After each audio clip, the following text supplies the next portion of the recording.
Hi everyone. सो यहाँ पे हम केस लॉ देखते हैं कि यहाँ पे हम केस लॉ एक डिस्कस करते हैं। This is regarding to the GST case loss. Shyam power India limited versus the state of Himachal प्रदेश।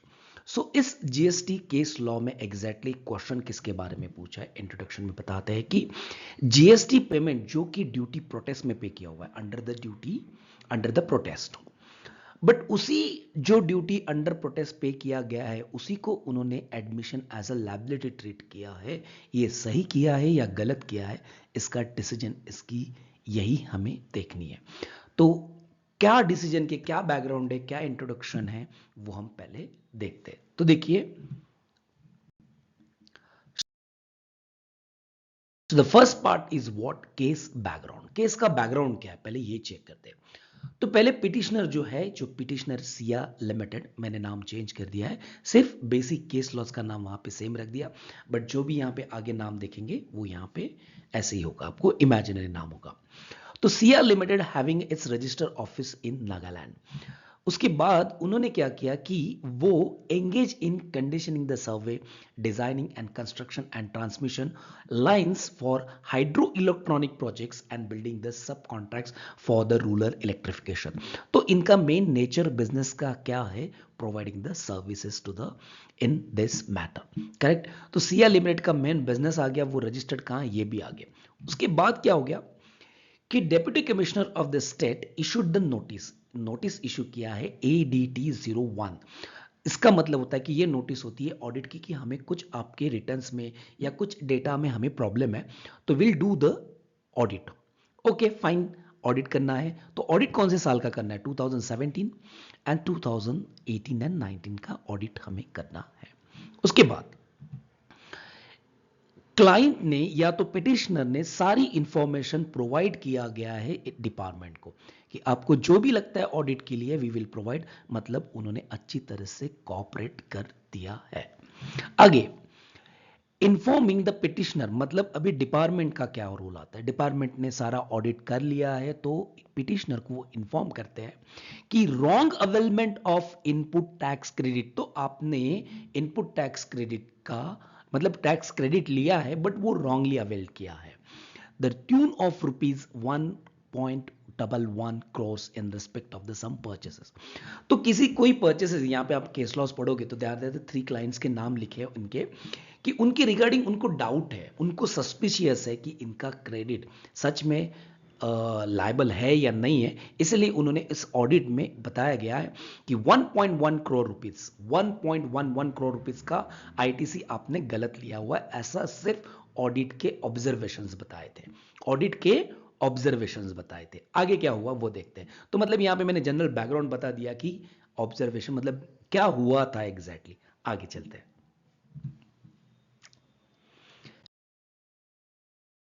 फिर केस का बैकग्राउंड क्या बनता है, थोड़ा सा और भी और इन डिटेल में बैकग्राउंड जो पहले से चलता आ रहा था।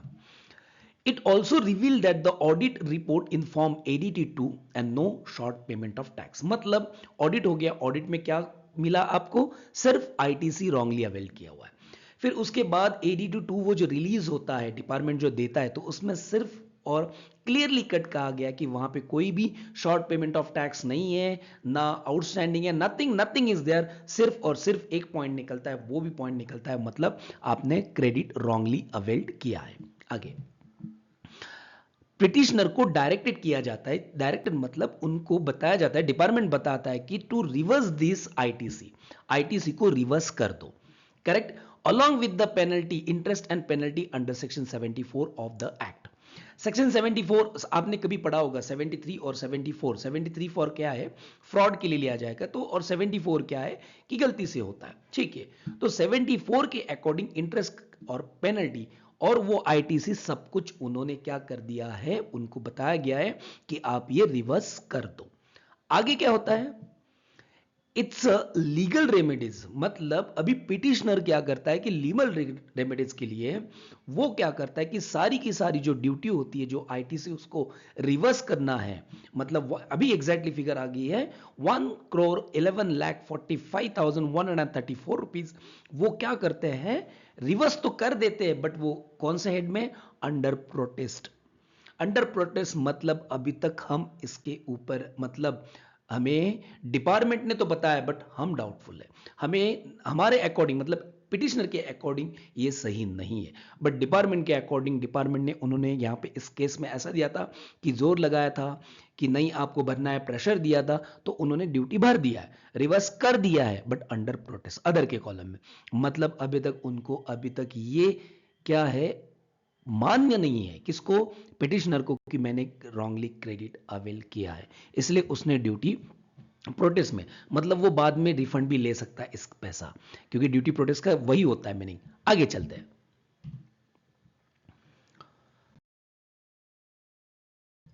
तो यहां पे इंपॉर्टेंट बात ये आती है कि department issue the notice under section 74।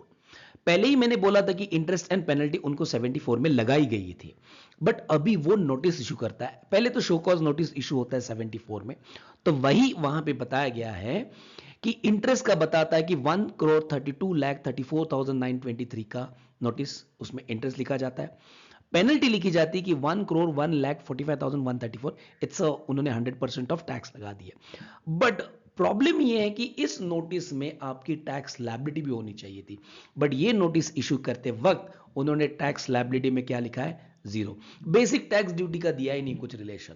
मतलब क्या किया कि 74 में जो शोकॉज नोटिस इशू हुआ था या नोटिस इशू हुआ था, उसमें सिर्फ उन्होंने इंटरेस्ट और पेनल्टी का जिक्र किया था, करेक्ट। बेसिक टैक्स कितना है, कितनी लायबिलिटी होनी चाहिए, जिसके ऊपर हम झगड़ने वाले हैं। भाई अपील करना है मुझे, कुछ झगड़ना है, तो मुझे बेसिक टैक्स की फिगर चाहिए। इंटरेस्ट और पेनल्टी तो बात की बात है, सबसे पहले कि कौन सा मैंने प्रॉब्लम क्या है, कि मैंने क्या चुराया है, वो तो पहले बताओ। तो वो टैक्स लायबिलिटी उन्होंने बताया नहीं था, तो वो क्वेश्चन मार्क है। फिर बाद में वो उन्होंने क्या बताया कि उसी नोटिस में लिखा गया था कि treating the amount deposited under the protest to be an admitted as a liability. आप अच्छी तरह से डीआरसी 7 देखोगे तो सबको पता होगा, और आपको नहीं पता होगा तो आपको मैं बता देता हूं कि आप मेरे चैनल पे आ जाइए, इसका इन डिटेल आपको सब कुछ दिख जाएगा। तो डीआरसी 7 कैसे होता है ना, डीआरसी 7 में बहुत सारे कॉलम्स होते हैं। डीआरसी 7 में टैक्स कितना भरना है आपको, इंटरेस्ट कितना भरना है, पेनल्टी कितना है, ये जो टैक्स ने डिपार्टमेंट ने बताया वो लिखा जाता है। आपने खुद ने एडमिट कितना किया, मतलब आप कितना एडमिट करते हो कि सच यही है, गलत गलत नहीं ये हमने छुपाया है, टैक्स इवेड किया है, या आईटीसी सच में हमने रॉन्गली क्रेडिट किया हो गया, तो वो कहते हैं एडमिटेड लायबिलिटी, मतलब मैंने खुद एडमिट किया। बट यहां पे डायरेक्ट टैक्स मतलब सर यहां पे जीएसटी डिपार्टमेंट खुद ही क्या बता रहा है कि उन्होंने रिवर्स में भर दिया है आईटीसी, वही उनकी एडमिटेड है। बट पहले ही बता देता हूं, ड्यूटी जो भी अंडर प्रोटेस्ट ड्यूटी पेड होता है वो एडमिटेड नहीं होता है। आप डिक्शनरी देखो, इसी केस लॉज में अच्छा सा डिक्शनरी दिया हुआ है कि duty paid under the protest is not what admitted liability, it is paid for what, कि हमारा इसके ऊपर झगड़ा अभी भी चल रहा है। बट उन्होंने बता दिया कि वही वो ड्यूटी उन्होंने एडमिट कर दिया वो liability, that will be the tax liability, that will be the basic tax. ऐसा नहीं होता, इसी पे तो झगड़ा चल रहा है। केस लॉस का झगड़ा इसी पे चल रहा है कि जो प्रोटेस्ट में पे किया है वो सच में एडमिटेड लायबिलिटी है क्या। तो अपील में जाना चाहता है petitioner, the petitioner accordingly prepare for the appeal, मतलब पिटिशन डालने से पहले की बात चल रही ना ये। बट अपील में जाने के लिए सबसे पहले इंपॉर्टेंट बात है कि बेसिक टैक्स क्या है, क्योंकि अपील में जाने के लिए आपको सम अमाउंट ऑफ टैक्स पहले से डिपॉजिट प्री डिपॉजिट करना पड़ता है। ड्यूटी पेड अंडर प्रोटेस्ट भी प्री डिपॉजिट होता है, बट वो कुछ रीजन के लिए होता है। यहां पे भी वैसे ही है कि सम पोर्शन भरना पड़ता है, अरे बट यहां पे बेसिक टैक्स जो ड्यूटी थी वही क्वेश्चन मार्क है, वही डिसाइडेड नहीं है, तो ऑटोमेटिकली क्या हो गया, अपील रिजेक्ट हो गया, मतलब अपील डाल ही नहीं सकता। तो अभी उसके पास क्या है, कुछ नहीं है। तो उसने रेक्टिफिकेशन ऑफ क्या कर दिया है कि एप्लीकेशन अंडर 161, तो उसका भी जवाब उन्होंने दे दिया है, रिफ्यूज टू रेक्टिफाई। उन्होंने बताया जो हमने बोला है वही सही है, डीआरसी में कोई भी ऐसा कुछ नहीं है, प्रॉब्लम नहीं है, जो हमने मिसमैच नहीं है, जो है सो वो है, करेक्ट है। फिर अभी आप बताओ पिटिशनर के पास क्या बचा, कुछ नहीं बचा, तो ही वो पिटिशन डाल रहा है। तो देखो इसलिए तो देखिए इसीलिए तो पिटीशन क्या हो गया, फाइल्ड हो गया, एक्सेप्ट हो गया, तो यही है पिटीशन एक्सेप्ट होने का मेन पॉइंट। तो point number 1, deposited the amount under the protest of the same could not have been considered as an admission of liability, सही है। सो पिटिशनर फाइल्ड होने के बाद जो ये आ गया, तो यहां पे बताया गया कि वो एडमिशन ऑफ लायबिलिटी नहीं है।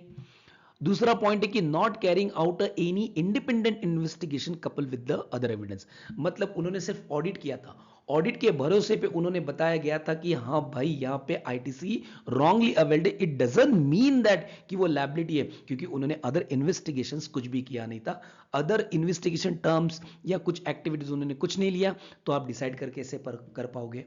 Next, point number 3, department had decided to case solely on the basis of payment made by the petitioner 1.45 134 under the protest, मतलब डिपार्टमेंट ने ऐसा अज्यूम कर लिया कि बंदे ने भाई जो डिपॉजिट कर दिया है वो प्रोटेस्ट में भर दिया, मतलब उसको वो एडमिटेटिव लायबिलिटी, ऐसा नहीं होता है। So admission of the liability which cannot be term as a voluntary payment, मैंने पहले बताया था कि डीआरसी 7 जब आप खोलोगे तो वहां पे वॉलंटरी पेमेंट, किसके अगेंस्ट पेमेंट भरने वाले ऐसी लिस्ट है, और एक लास्ट में कॉलम आता है अदर कॉलम भी, उन्होंने अदर में भरा था क्योंकि ड्यूटी पेड अंडर प्रोटेस्ट थी। आगे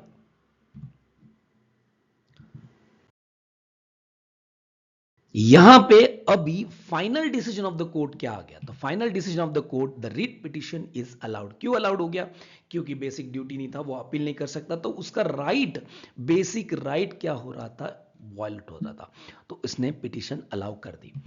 फिर बाद में order under section 74 of the Himachal Pradesh जो भी था GST act 2017 charging the interest on 1,32,034,923 and the levying a penalty of the same amount, जो टैक्स की अमाउंट थी, इतनी सारी जो पेनल्टी थी वो क्या करने के लिए बोला है, तो directly quash and set aside बोला है कि ये ऑर्डर साइड में रख दो, कुछ काम की नहीं है। फिर बाद में directed that the issue the fresh DRC 7 incorporating only the disputed amount is 1,145,134 on the occasion of the allied wrong availment of the input tax credit। तो ये डिसीजन किसका था? तो ये डिसीजन झगड़ा इसका था कि जो भी ड्यूटी अंडर प्रोटेस्ट था, it doesn't mean that it is admitted liability by the assessee, ऐसा नहीं होता। तो मेनली चीज यही थी यहां पे, इस डिसीजन का मतलब यही था कि जो भी ड्यूटी प्रोटेस्ट में पे होता है उसको एडमिटेड लायबिलिटी नहीं कहते। अब ये एडमिटेड लायबिलिटी आपको समझना है तो आपको डीआरसी 7 अच्छी तरह से देखना पड़ेगा, और डीआरसी 7 का फुल एक्सप्लेनेशन आपको मेरे चैनल पे मिल जाएगा। तो आगे, तो थैंक्स अ लॉट, आपने केस लॉज यहां तक सुना है। ऐसे ही केस लॉज के लिए बने रहिए हमारे चैनल पे, और सब्सक्राइब करना मत भूलना, जितना जितना हो सके उतना फॉरवर्ड करते रहिए। Thanks a lot.